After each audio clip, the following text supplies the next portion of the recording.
So if I click this one at the top, sort smallest to largest, what it will do is it will take everything in column O and arrange it in numerical order, starting at number 1 because that's the lowest number we have, right up to number 5 because that's the highest number we have.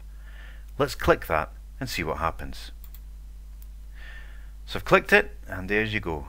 Column O, because that's one we selected, you can see it's had some action done to it because the icon's changed again.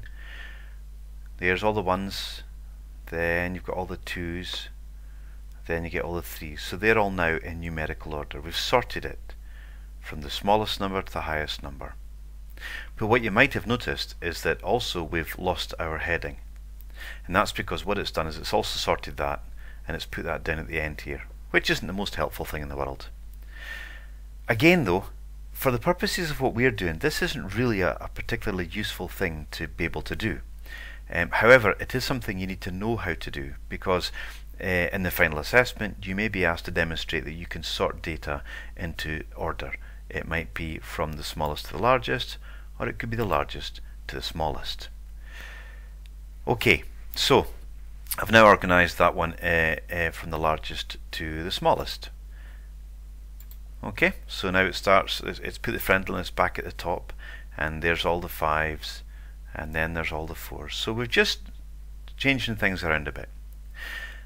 Now what's important to remember is this: it hasn't only changed the order of the numbers in this column.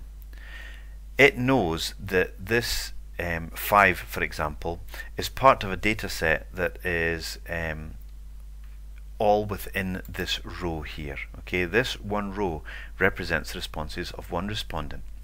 So it didn't just change these about.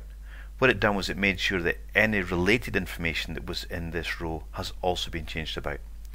So to prove that to you, what we're going to do is I'm going to change this again from being large to small back to being small to large, and I want you to watch what happens here.